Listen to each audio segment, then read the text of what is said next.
All right, I guess we're going live here right now, and I want to see if I can add my buddy Aaron to that Instagram, because we're streaming live on Instagram as well. It's my first time streaming live on Instagram, and I just want to make sure I figure this out, which seems I can't, but anyhow. Welcome to another How We Solve live stream. This time we're streaming, it's actually a first, we're streaming our How We Solve Partnerships Mastermind, which we're usually having twice a month, live on different channels, on Instagram, on Facebook, Twitter, etc. Also YouTube Live, because we always have such awesome guests on and they provide so much value and knowledge, and we want to get this out into the open and share this with more people versus just a small group that we have. And so, yeah, here we go. That's our first How We Solve Partnerships Manager Mastermind live stream. And I have a very cool guest. Let me bring Aaron on. And let me bring Chili on and introduce these gentlemen. Chili is our Partnerships Manager at L2 Plus. And Aaron is a good friend of mine. Aaron, you may know Aaron. First, we thought we're going to remove his name and you have to guess who he is. You may know him from SaaS Growth Hacks, which is a very popular SaaS-focused Facebook group, which I'm also part of. Really good conversations, really good people in there. I think 25,000 members or so by now, which is pretty awesome. And Aaron also helps SaaS companies get focused, accelerate their growth, and scale predictively. And today he will share one of his coolest, in my opinion, tools in the SaaS toolbox, which is how to grow without spending money on ads and without waiting for SEO to begin. So it's one of my favorite ways of growing businesses, and it works not only for SaaS businesses, it works for pretty much all businesses. I haven't tried on B2C, but B2B, it definitely works. And it's the partnership game. And yeah, Aaron, we had you on the podcast before. Thank you very much for being on the show. And by the way, it's your birthday today. Happy birthday, man. Thank you. Thank you so much. Thanks, guys. Yes, everybody that's already on the live stream, if you type into the chat. I'll put in my PayPal address too later. Yes. If you have any gifts that you want to send over. Yeah, and make sure it's marked as a gift so he doesn't have to pay any fees. Yeah, exactly. Cool. Aaron, if you want to give people maybe a longer intro, like something I left out on what you do. No, that was good. That was great. We've been working with SaaS companies for a long time, and we have an agency now where we usually add between 500 and $1 million in ARR through our done for you stuff. So we actually go in and redo the onboarding for SaaS companies, and we write the demo scripts, we build the partnerships for them. And so today, I guess we're talking about the partnership strategy. Did you have a specific format that you wanted me to use to go through this, or do you just want me to just talk about the process? Yeah, basically, how we solve, it's always about how we solve business problems step by step, so people have actionable insights. And by the way, Amir, hey Amir, what's up, man? He says happy birthday, and also Marcel says happy birthday, Aaron. Hey guys, I was going to say happy birthday back, but I don't think that makes any sense. Happy birthday to you too, at some point. Thanks, guys. And so yeah, in terms of format, we'll just walk through usual process, and we chatted about this before. Kind of like the steps. I think we're identifying your ideal customer. Find people who've built lists already, and the first aid offer, which I already forgot what the first aid offer was. So I'm looking forward to hearing all of this again. And then, all right, basically how to create win-win-win situations between you, the partner that you find, and the partner's audience. Yeah, totally. So I'll just go through my framework. Does that sound good? Yeah. All right. Yeah. So first of all, I love partnerships. Partnerships are one of my favorite ways to grow a company for a number of reasons. One is because I really love building relationships with people. And two, it's almost like a people talk about growth hacks all the time. This is one of those growth hacks that's like could change your business in like a matter of weeks. I've seen SaaS companies build partnerships that enable them to sell for 10x their worth and just change the trajectory of their business because they built one partnership with the right person that allowed them to scale way faster than they could have otherwise, and to build a huge user base that benefits all different types of parties, both the giver and the receiver. And so the strategy I'm going to go over today is really great. It's something that I've taken from Chet Holmes. He developed the Dream 100 strategy. I take some stuff from Russell Brunson. I've taken some stuff from Dana Derricks. I have a whole shelf full of like books of copywriting and marketing strategies that have combined all of these, tested them with SaaS. And what I'm going to share with you today is kind of our process for SaaS, B2B or B2C, to build partnerships quickly and leverage other people's audiences. Okay. That's good. And so just to the first jump in from my experience in all of my businesses has been the gift that keeps on giving. If you create proper partnerships, not only a partnership where the partner promotes you once, but if you kind of like get an evergreen where you either integrate into their software or you're part of their onboarding funnel that an email goes out every time. It's has been really phenomenal. At MaxCDN, we had this partnership with W3 Total Cash, where they just had like, hey, want to make your site even faster? Click here, add MaxCDN, and this was a real game changer for our business. Yeah, and please, David, jump in if you have comments or suggestions or thoughts too, because you have a lot of experience with this as well. So the first thing that I want to say about partnerships is that partners, usually good partners, their reason for jumping in. Hold on, I'm going to move to a stand-up position because standing desk. Check this out. Is that is your the disc birthday going up present? or am I going down? Come on, man, you're drowning. I got this sweet stand-up desk and I just go up and down all the time. All right.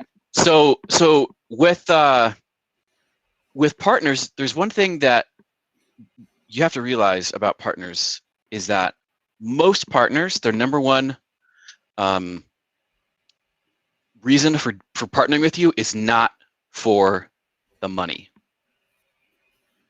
Okay, that's the number one thing. If you approach every partner with, hey, we want to get you more revenue, we want to build your income and get you more revenue, that it may be their one of their top reasons, but it's usually not the top reason for doing a partnership. The number one reason somebody will do a partnership with you is because it adds more value to their client base. And not only will it add more value to them, it'll make them look like a hero in front of their customers in their eyes, and it will help their customers stick around longer. Now, what does all that equal? It equals more money, right? But if you approach a partner, and I get approached all the time, hey, Aaron, we got a profitable joint venture for you, 50% profit share. All the time, 50%, 90% profit share. We'll give you all the profit. And you know what I say to that is, I don't really care about the profit right now. What I care about is, who are you? Are you going to serve my audience? And are you going to help me build value with my audience? Okay, because my audience is my most important resource. I've spent years building my audience, and it's taken years to build it, and it could take me 10 minutes to ruin destroy. it. Yes, Seconds to destroy if I send out the wrong partner. Yes, trust is the number one key driver of partnerships. Yep. Ideally, if you get, I guess, in our businesses, it's especially with LTV Plus. We do live chat for other customers, and we kind of often take over the entire live chat department and or support department, and to kind of get somebody to allowing another company to do that, there has to be a lot of trust involved. And so kind of finding, I guess point being, trust is the main driver of forming partnerships and getting Absolutely. referrals? Money is second. Always, always, always money is second. If you find a partner who's more interested in the money than they are the relationship, it's not a good partner. Shady affiliate.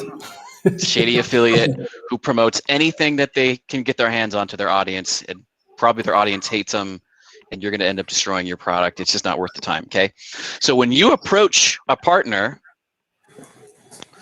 if you say, hey, Joe or Gerard, love your product, find that lead. Been using it for months now, and I absolutely love it. I noticed that one thing that some of your customers might struggle with is what to do once they get the conversation going. And we have this sales training specifically designed to show customers or people how to convert their customers and prospects into customers after they get the lead. And I'd like to give it away to your audience for free, or I'd like to give it to you for free, or I'd like to do a workshop in your group to show you how to do it. Would that be something you'd be open to? By the way, I'll set you up as a partner, and we're giving out 50% commissions if anybody does sign up. But more importantly, we'd like to educate your customers on how to have more success with your product. You're much more likely to take that offer than you would, hey, Gerard, you have a big audience, they buy from you, let's make some more money together, right? I'll give you 50% of whatever commission from my product without even really talking about the product or whatever, you know? Aaron, can I ask a question on that actually while you're there? What about the whole element of the mutual referral element? So, so we talked about money not being, it shouldn't be number one, and that's fantastic. What about if you're partnering with someone, your ability to be able to give them back referrals, where would you rank that? Yeah. All right. So you got to look at partnerships as less of like a. You ever seen that show, Married at First Sight? Yeah. Ever heard of that show? Yeah. I think it comes from the U.S. We have the worst TV ideas, show ideas. Just like, we just put people through hell for people do anything for in the spotlight. But essentially, they meet for the first time and then they get married, and that's usually how people approach partnerships. I want to get married. I like your audience. You look great. Let's get married. And that doesn't work in dating, and it doesn't work in business. It doesn't absolutely doesn't work in partnerships. So we look at partnerships as a courting period. There's a courtship that needs to happen with your partners, and you're probably not going to approach a girl or a man and say, "Hey, you're super cute. Let's get engaged." Right? That's just like way too forward. There's some girls that'll say yes, but you probably don't want to be with those girls or guys. The first step is, hey, let's go on a date. Let's go on a date. Just to see if I like you and you like me. And that's what happens when you do a partnership deal. You want to do a first date, which is really low risk for your partner, and gives them a chance to see how you work with them. Now, if you like working with each other, then you can talk about, hey, well, what do you guys do? Let's get your product in front of my audience. Let's get my product in front of your audience. Maybe it doesn't really make a lot of sense for you to put our product in front of, or your product in front of our audience. We're not really ready for that yet, and that's okay. But it's just like a step-by-step process, and a lot of times partners that we work with don't really care about getting their product in front of your audience because maybe it's not the right fit, or they're not ready for it, or they don't want to go through the hassle. They'd rather just pop your tool into their program and get a commission for every time somebody signs up for it. So it just really depends. That's kind of like it's like asking, should you hold hands with a person that you just met? Well, yeah, eventually you'll probably, if you like each other, you'll probably hold hands. If you like each other, eventually you'll probably start switching leads back and forth. But right now, the goal is to build trust and to provide so much value that your partner starts to trust you. And what do you see working as the best first date offers? You kind of mentioned something before, kind of creating a course for somebody, or I guess shared blog posts, like kind of. And one thing I want to bring up, because it was so eye-opening for me, this is when we met in London, like I don't know how many years ago at LTV Conf. We talked about closing success gaps, and it was the first time I heard about success gaps, and it makes so much sense. And if you want to elaborate on what success gaps are, and because this is what we're doing with this first aid offer, and kind of like making our partners, customers successful, is we close a success gap with this, right? Yes. So if you want to elaborate on success gaps, and then we kind of go into what are good, perfect tools for that. It's a great lead in. So if you look at your product and you look at where your customer's at now and where they want to be, you look at like a timeline.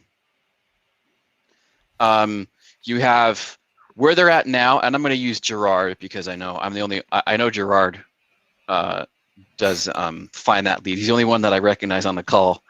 But let's say, so Gerard has a tool called Find That Lead. Okay, the goal of that tool is to get them from your customer from not having an outreach campaign to be able to find people to reach out to. Okay, that's the problem that he solves.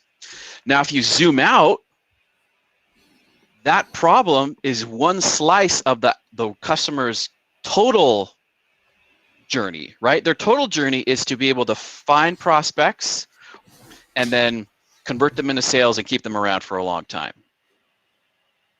I mean, it could be, if you're a salon owner or whatever, it could be different, but that's why it's so important to identify who your dream customer is first, because you want to know what their success journey looks like. So Gerard comes to me and he says, hey, I can get you good leads. And you're like, awesome. And I go through the product, I do everything he says in his onboarding, and I have a list of all of these leads, which are just perfect to reach out to. But I still have, that's solving this part of the success gap. There's still this whole other section, which is how do I reach out to them? What do I say in the demo conversation? How do I convert them to leads? All that other stuff that Gerard doesn't really talk about. He may have some guides on how to do it, but the truth is, even if someone completes his product 100% to the letter, it still doesn't solve their end problem, which is getting more leads, right? That's really the problem that he's trying to solve for customers. So that's why I said, if I came to Gerard and I said, hey, Gerard, you have a great tool that provides leads. We found that there's a lot of people that have leads that don't know what to do with them once they have them, or don't have a good cadence, or don't have a good tool to reach out to them. We've built out, and this is another thing that I teach my clients, is to create a signature system or framework or model around their product so that they have something to talk about instead of just, here's our product. So for example, I'm going to take Mailshake, for instance. So Mailshake and Find That Lead maybe are really good partners, right? Because Find That Lead generates leads, Mailshake allows you to send out messages.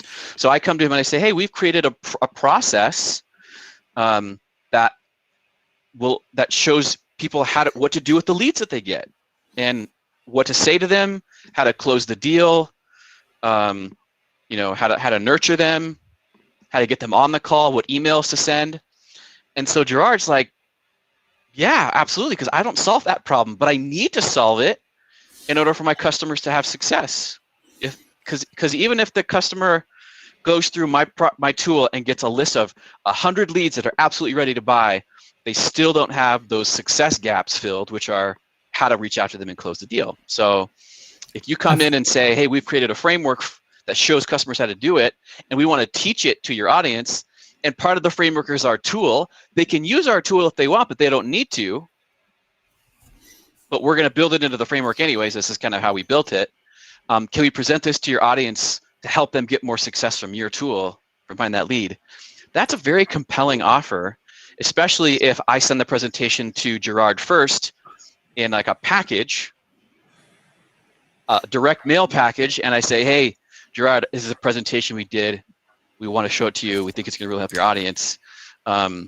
or get that in front of him in some other way, and he sees it and he loves it, that's something that he can push out to his audience to close that success gap. We're on the receiving end of this with Task Drive. We do lead research. Is basically what we also use. Find Leads. We use a bunch of different tools to like really do deep lead research, and we give these leads to our customers. And then some of them are not good with outreach, don't know how to write copy, etc. Don't know how about omni-channel outreach. How you can reach out to people via phone, email, LinkedIn, like a bunch of stuff, right? And then my buddy Charles Godet, he has a course on how to do proper omni-channel outreach, and we funneled a lot of customers over to him, and he charged them for this, and then his thing is he may turn them into coaching clients because he has a coaching business, right, called Predictable Profits. And so this is the win for him, and the win for us is that these people are educated. They will be able to get much better results from the leads that we give them. Hence, this thing is closing a success gap. So it's like a perfect, I guess, first date Exactly. offer. Yeah, it's so awesome. Everybody wins in that circumstance.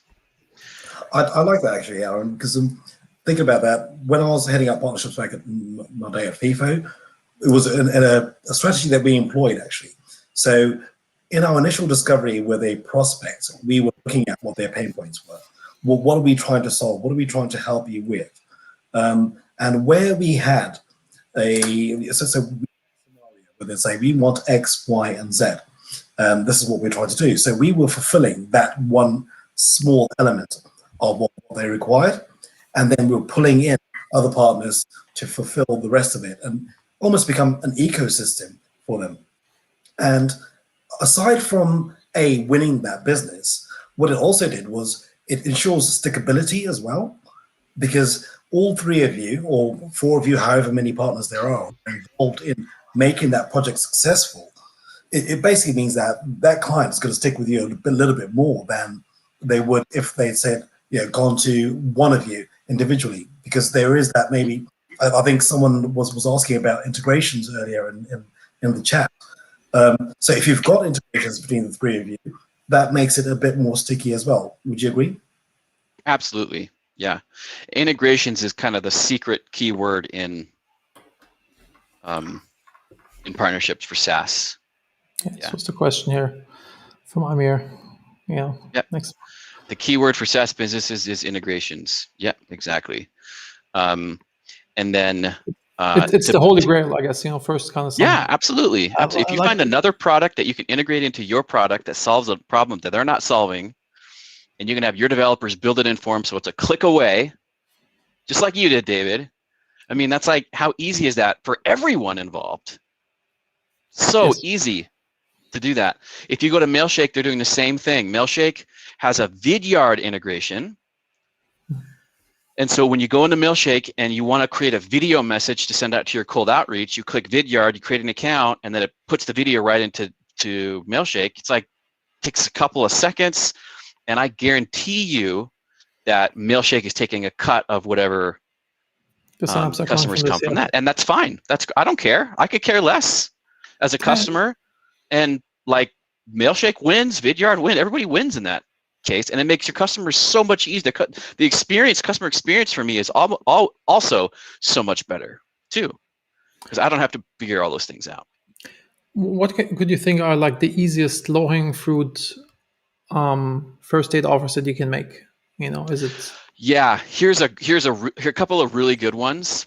And this comes from Russell Brunson. So I'm not taking credit for this, and this is a fit for some of you, but not everyone.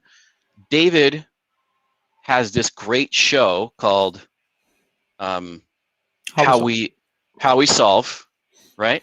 He's brought me on to talk to you guys, and in the course of this conversation, I get to meet him, I get to talk to him, I get to see how handsome he is, and he's a really smooth talker, and he's super friendly.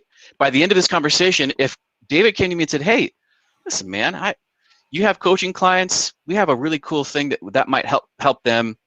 Can we put an article on your site? Can we post something in your Facebook group? Can we give something to your audience for free? No opt-in, nothing like that. We just want to provide value." I would probably say yes, because I've met David and he's provided a lot of value to me by allowing me to scale my message to you guys. So one thing that I do is I'll reach out to people and say, hey, I'm just super interested in what you're doing. I'd love to interview you about your process. And dude, people love getting on interviews and podcasts and shows. I kind of made up my own show, and I just said, hey, we'd like to get you on the SaaS Growth Hacks show. And you get in front of all these people, and we just want to talk about what you're doing. And then after the call, they feel they've gotten a lot of value. And I mean, people love talking about themselves. I love talking about myself. I mean, I would do this for free. Don't tell anyone, but I would do this for free, which I'm doing right now, and I love it. It's great. On your freaking birthday, you know. On my birthday, yeah. Yeah. So, and there's lots of people out there like me. And so you can build a relationship. The first date could be getting on a show and just interviewing them. And then you move into something like getting an article created and posting it on their site. You could do what's a really easy one is if you do a roundup post, because then you can like reach out to people. So like, hey, we're doing this roundup post with experts on blah. Kind of, they feel good because they're considered an expert already. Right? That's a great one. Yeah. And then I've had people reach out to me on that too.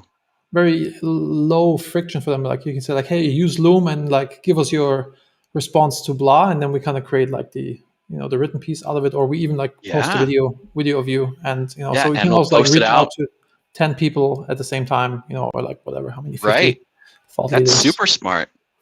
What I love about that is each one of the audiences, each one of the experts is going to share that with their audience. So you get exposure to 10 times the amount of people. It's like a brilliant. I mean, look at musicians, for instance, and podcasts. Musicians are constantly collaborating with each other, and they make a big deal about it. Bon Iver and Taylor Swift is the one that comes to mind. Two of like artists that I really like. They collaborated twice on their album, and Bon Iver brought their whole audience to Taylor Swift, and Taylor Swift brought their whole audience to Bon Iver, and nobody loses because it's totally two different types of music, right? Yeah. I love looking at musicians as good ways, examples of good partnerships, because you get two musicians together who click, and you create something that just is so magical, way better than what they could have created on their own, and then they have access to both audiences. So, I love that. A first date can be anything that hardly requires any effort from your partner, but delivers a lot of value. So a good first date is not, hey, let's promote my offer to your audience. It's probably not a good first date offer because there's a lot of risk there. But if you said to me, hey, Aaron, you have a SaaS Growth Hacks group, we have this free guide, or even if you said, people have done this to me too. They've said, hey, we'd like to get you into our free guide on SaaS marketing. So can you tell us a little bit about, just like you said, like it's a roundup, but they put my quote in the article or whatever, the guide, and then they asked me to share that guide on the group. It's like, well, of course I'm going to share that guide on the group. It positions me as an expert. I didn't have to do anything, right? And then if you're super smart, what you'll do is you'll say, hey, please put a link to something that you'd like to share with our audience and track it. So if any sales come through, we give you commission. If they were really smart, they do that. And they come back and say, hey, it looks like a sale came through on our system, for you. Or, I could say, hey, a sale came through. Wow, that's really amazing. I got a sale from that. I didn't even know it. In a second, I would do a partnership with them again. So make it easy for your partners to have success for the first date. So to summarize, identify a dream customer, figure out what are their pain points, figure out what their system is and what they're not providing, kind of closing the success gap. I guess that's the initial thing. And then, find people who have built a list of people that are your customers, kind of like, creating your dream 100 type of thing. Then build trust, like start easy, buy them a drink versus ask them, to marry you, like run a post, have them on a podcast, etc. Right? These type of things. And then create the first date offer, make it easy for them, like whatever you can provide. Yep. And Yeah, and then the holy grail is that you kind of turn this into an evergreen, that you either integrate it into their software or that you're Yeah. part of their onboarding funnel, or that's it's kind of like a Exactly. That's where most people stop in outside of SaaS, is they'll do a JV partnership, they'll do it once, and then they'll never do it again. evergreen. If I did a partnership with a gentleman named John Bouchon, and he's just a super fun guy. He has a group. Oh man, I forgot the name of the group, but just look him up. He's really, really Buchan, really good copywriter. He's got really good stuff. And we did a great partnership. And I thought it was good. I didn't really have to do much. And if he had said to me, "Hey, Aaron, you know what? As part of your onboarding, we're going to write an email for you that says, like, Aaron has a partnership with this copywriter. We put together a package for you. Even if it's not not even my onboarding, it could just be like if somebody signs up for my newsletter, right? And they said, hey, we just want to push that out. We want to implement this into your current process. Man, that's amazing. I mean, that's like the holy grail, like you said, David, is integrating your product with someone else's product in some way. And then like the ultimate holy grail is coming together and building a product together and then selling it to both your audiences. Both audiences. Yeah, which is like super, super high level. Not everyone will get to that point. But your first date and your JV and your second offer and your third offer, those should be stepping stones to getting to that product integration holy grail where you are just built into their product and everybody wins. The customers have success. You get sales. They get sales. They have lower churn. And here's the deal: you don't need to have 1,000 partnerships. You need 1 or 2 good partnerships to be able to really substantially impact your revenue, right, David? Like your one partnership was like, that was it.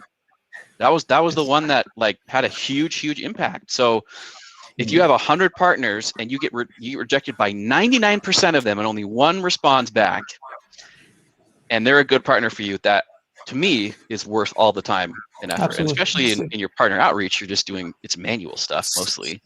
So gift that keeps on giving. Actually, Aaron, that brings me on to quite nicely onto a question that I had. So you speak quite a bit about building a Dream 100 list. You're talking about you said 100 is like a good manageable number of partners you could have. So should people, once they've built this Dream 100 list and maybe say signed 10 of those if they were lucky, should they keep adding to that list? So should it be an evergreen list of one that keeps on evolving?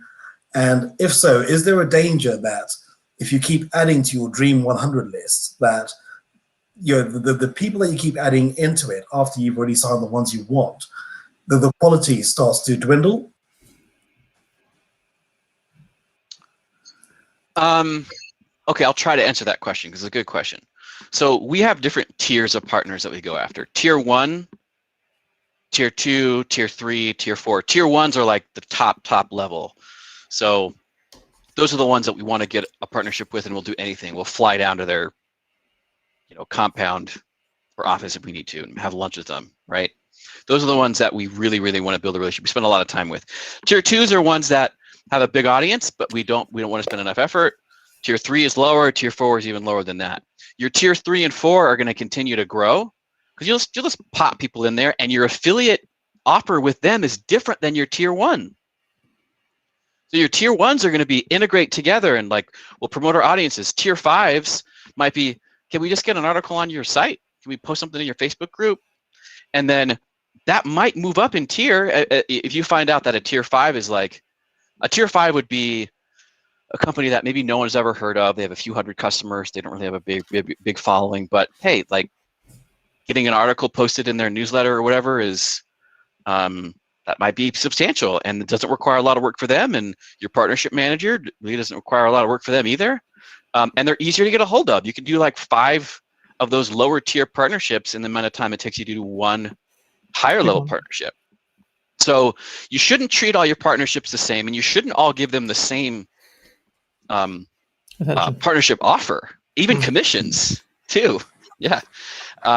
Like you wouldn't give I see a big problem is people reaching out to affiliates and getting affiliates to sign up and giving them all like, 20%, and then having a really, really big affiliate come in and just treating them the same way as they treat the smaller affiliates. And it's like, that doesn't make a Very whole lot good of point. sense. We were Yeah. with Maxi, and we were like in different affiliate networks, and we had like thousands, I think 10,000 plus affiliates, and the only ones who really made damage were the ones that I hand selected and kind of reached out and built this relationship with them. The other ones were just like negligible, more work than actual benefit that we Yeah. got from them.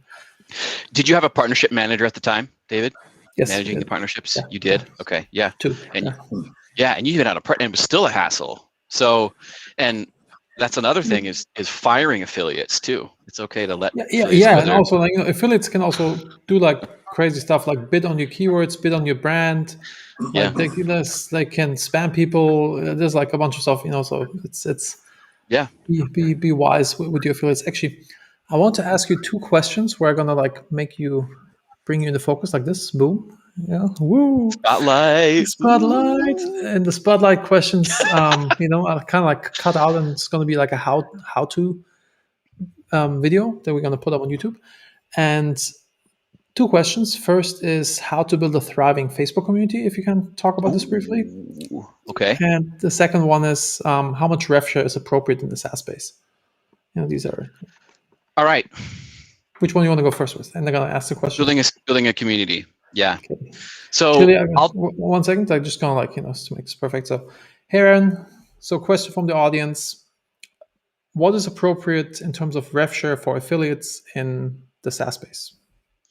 all right. That depends on the quantity of people they're sending you, and also the value of the partnership.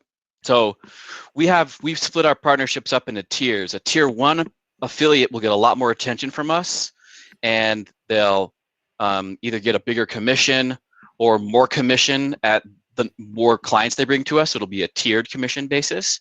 But I have seen everything from 10% to 100% commission. The way that the 100% commission works is that if you look at a product like Designer, where their model is selling a $27 lifetime access to their product with upsells, they can afford, where they make their money is the back end. They don't make their money on the front end. So if I pay an affiliate $27 to acquire me a $27 customer, I'm net zero. But anything after that, my partner, I can either say my partner gets a percentage of any of the upsells, or they don't. They just get the first. They get the first all $27 or 47 or whatever. So you really have to look at your numbers, figure out something that makes sense. How much are you? What is your CAC now to acquire a customer? What is your payback period? And maybe get something similar to that. Some companies do perpetuity for years and years and years. Some only do 1 year. But think about your affiliates and come up with a strategy that works for you and for them, that doesn't screw you, because you don't want to get screwed. What you don't want to have happen is somebody to send you 1,000 referrals and they end up being a huge drain on your support, and you have to pay them month over month after month, and it's not ideal for you. So just when you start bringing on partners, try to establish something low risk initially for bottom tier affiliates and partners, where they can, for a year, 6 months, or whatever. And then for top tier affiliates, create something custom so that they feel like they're getting a ton of value, and it's like it's a win-win for both of you guys. So there's not an actual answer. Wish there was 15% for 6 months is the answer. It just depends on who your partners are and what kind of relationship you want to have with them. It's always the right answer to any, I guess, in how we solve. It's always, it depends is kind of the answer to everything. It's frustrating too. It depends on this, it depends on this. But if there's not one specific answer, and you need to test things, then you're in a good spot. Could be actually a cool blog post to kind of gather different SaaS businesses on what their affiliate models are. For example, I think Clickfunnels gives like 40% lifetime or something like this, which is outrageous. Yeah. So and would be interesting to kind of, I guess, also important how you stack up with the competition in your market. For example, web hosting is also something that's like super hardcore competitive, and they even pay their affiliates more than they make on the initial sale because they know they're going to make it on the back end. So it's like the funnel that they have. Is also an important thing. And I guess that's the key thing. If you're able to, I don't know where I have this from, but the person who can afford the most, spend the most on the acquiring the customer is who will win at the end. So kind of Dan Kennedy said that. Dan Kennedy, figuring out your funnel is, I guess, is the name of the game. Yep. So unfortunately, the answer is it depends, as always. All right, let's bring Chili back in. Actually, no, one more question. Other question is, Aaron, you have a very thriving Facebook community. You have 25,000 people under SaaS growth hacks. It's very engaged, really cool people. Actually, when there were still real life meetups, people organized SaaS growth hacks meetups around conferences that were happening. So it's like it's a very active community. If you could, talk about how to build a thriving Facebook community fast. Yeah. So I did this. I built my community 5 years ago. Communities aren't going anywhere. In fact, they're even more necessary now than they were pre-COVID. People need a place to talk with their peers and network and connect.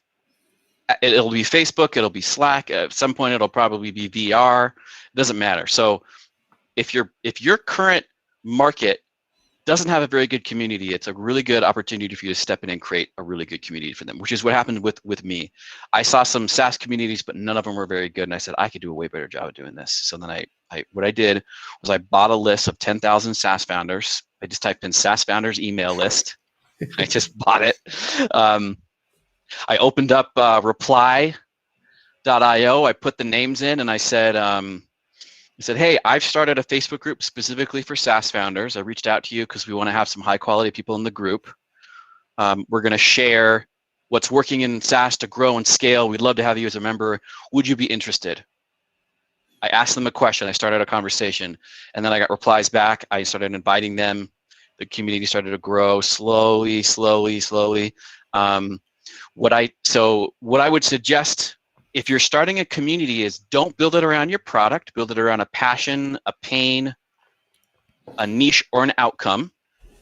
Okay, so if your product is Botify, don't start a group called Botify Users Forever, because no one cares about your product, and it'll turn into a punching bag for your product. And you don't want your support community mixing with your prospect community. Okay, you can have a group about your product, but just don't make that the group that funnels in leads for you. Make that something private for customers. So I built it around growth hacks, SaaS growth hacks. I didn't know any SaaS growth hacks when I started the group. So I didn't even know what I was talking about when I started. I probably named it. And I do now, but now I probably would have chose something different looking back. But anyways, you start around a pain, a niche, passion, or an outcome. 7-figure Amazon sellers, entrepreneur moms, or freedom CEOs. These are the things that people want. They're the outcomes that they want. Get really clear on who your ideal customer is, who your dream customer is, because you're going to have to figure out how to reach them. So if your customers is B2B businesses, good luck trying to find them. How do you target B2B businesses? So the more clear you are with the market that you're going after, the easier it will be for you to find congregation points, which are the areas those people hang out. So they might be on Facebook, they might be on a specific podcast, they might be, reading specific books or in another community. As long as you can find out where they're at, you can target them some way. So identify who that market is, find those target. The first thing that I would do right away is type in email list of Shopify users. You can always come to taskdrive.com and we can search the list for you. Yes, absolutely. Thank you, David. I wish TaskDrive would have been around. I wish TaskDrive would have been around for me because I would have made things so much easier. But if you know your best customers are already using Shopify, TaskDrive it. Just build a list. And it's such an easy offer. No one responded back to me saying, who do you think you are inviting me to a free Facebook group to discuss how to grow my SaaS company? Like, no one's going to say that. It's the easiest risk-free offer you could possibly make. Okay. And people love the way that I positioned the email was, we want to invite high quality people. We want to have you involved in the founding member group, make them feel special, and then start a conversation and get them in. Okay. Once you start getting the group going, you want to give every new prospect, every new visitor a VIP experience. And what I mean by that is the group is going to be so small initially, there's not going to be any conversations until you get to a few hundred members. So you have to be the conversation starter, or have someone else be the conversation starter. You or somebody else has to act as you to introduce and welcome each new member individually into the community. And that's what I did. Every new member that joined, I reached out and said, Joe, thank you so much for joining. I'm so happy to have you in SaaS Growth Hacks. It's a pleasure. If you have a minute or two, we would love for you to talk about your SaaS in the group and promote yourself. Okay? Promote whatever you want in the group. I don't do that now because I have 25,000 members. I can't do that now. Yeah, but the rules evolved over time. But giving that VIP experience, inviting them, we did spotlights. We would just pick members out. We'd do the research on them. We'd say, hey, just wanted to point out, we did this for Russell Brunson when he joined the group. We made a big post like, we want to welcome Russell Brunson to the group. Everybody welcome Russell Brunson. And people are like, whoa, Russell Brunson's in this group? That's cool. And Russell Brunson messaged me and he said, like, thanks for reaching out. We did this with like not just big members, but people who are just starting a SaaS company, and we did our own research. We really gave them a red carpet treatment, man. And when somebody posted something in the group and had a question that I couldn't solve, I would tag somebody else in the group who I thought might be able to help. So you gotta be that glue that holds the group together initially.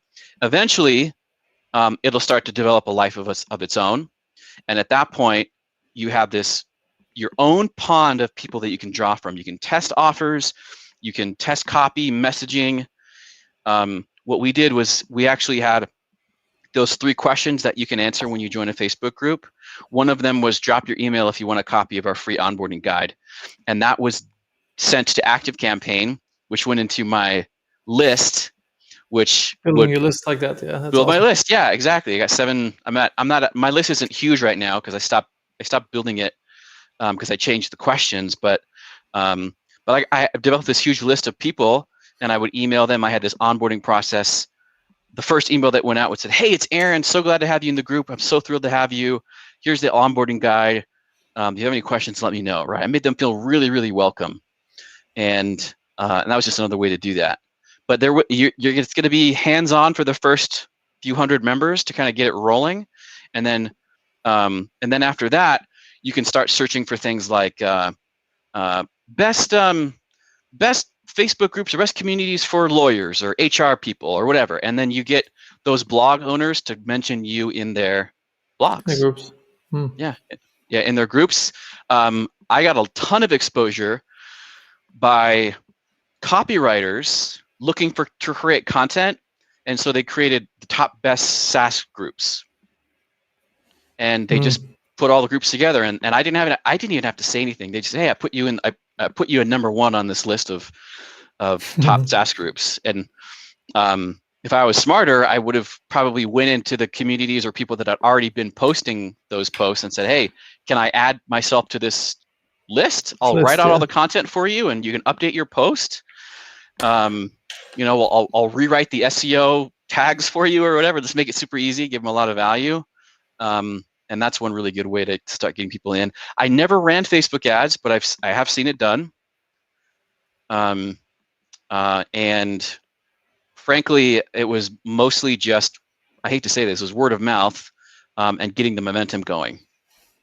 Cool. That's awesome. So to recap, you first figure out the niche that you want to serve. Should not be your company.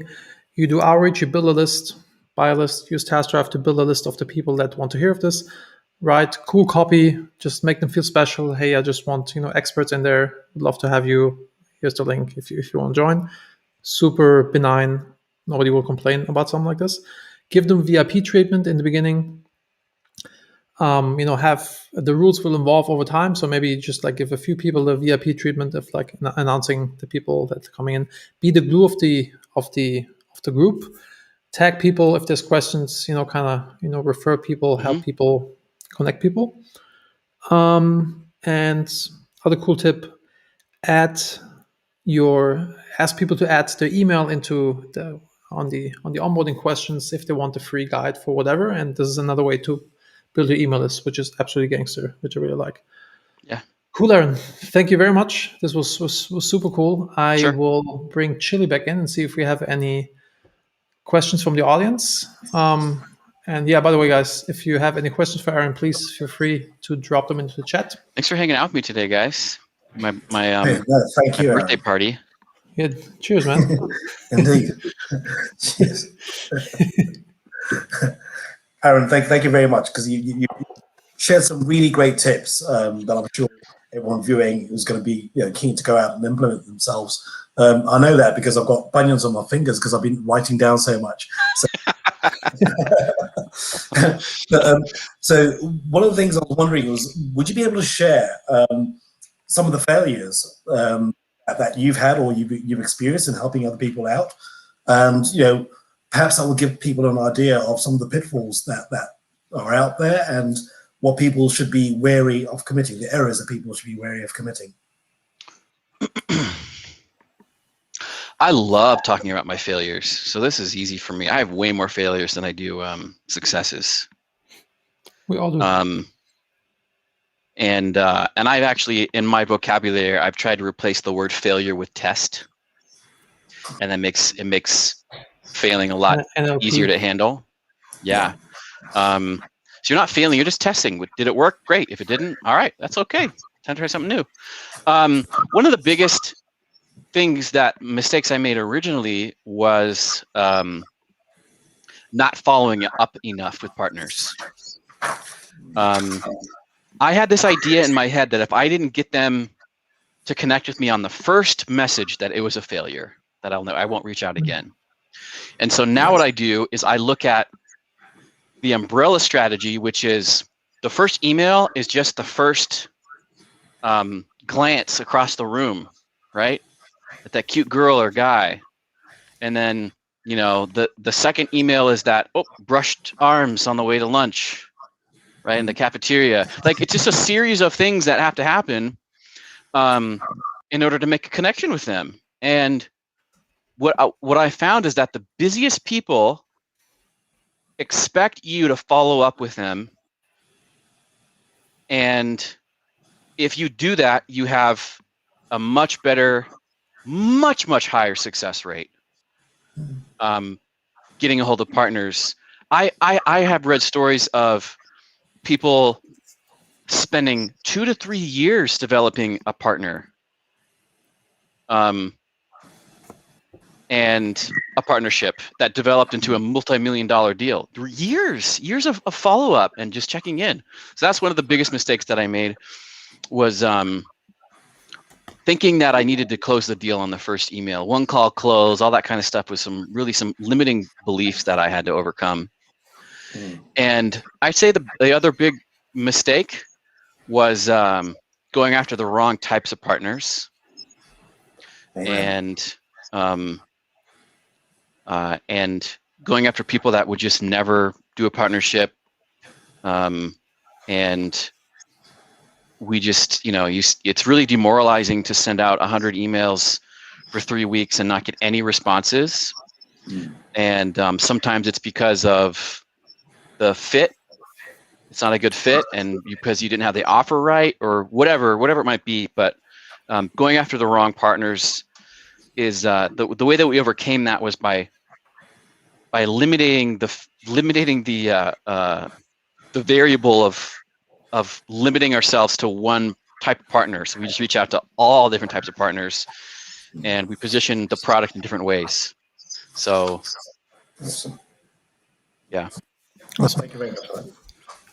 One last question from the audience was hiring a partnership manager. I guess could be a chill question. Chili's our partnership manager. He's handling this. Like, what do you see? If you have a partnership manager, just fire him right Chili, away. sorry, bro. They're not needed. I'm just kidding. I'll send you the bill. Actually, one of my mentors says the first hire that you should make in your company is a partnership manager.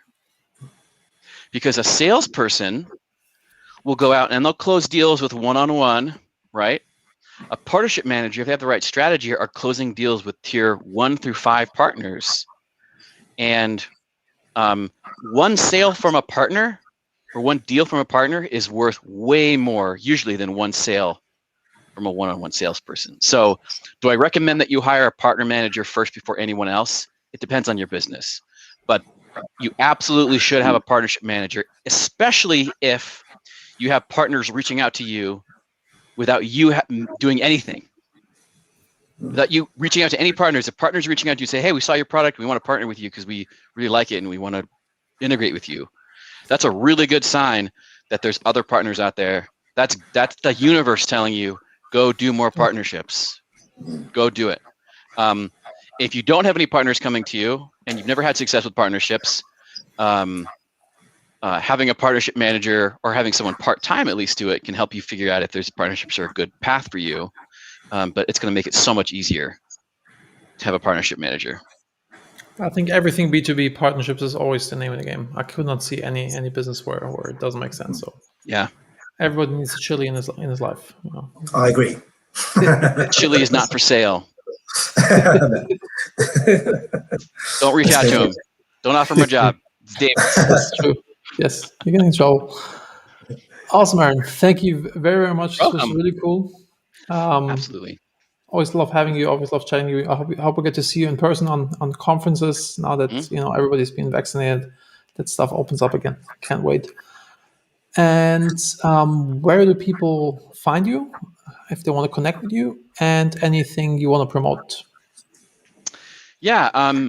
If you SaaS Growth Hacks is a great place to start. Just go to SaaS Growth Hacks, type SaaS Growth Hacks into Facebook, join the community.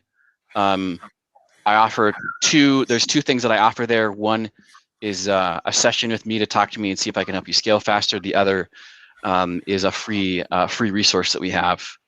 And both of those are great if you want to take advantage of that. And if you just want to reach out to me personally, you can just go to aaronkrall.io. You can hit me up on chat there. That's the easiest way.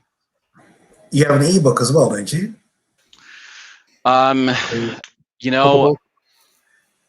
Yeah, I took down the ebook and I put up it's a better resource now. So if you go to SaaS Growth Hacks, you can just say yes, I want the guide or the resource that I put in there, and I can send you some stuff.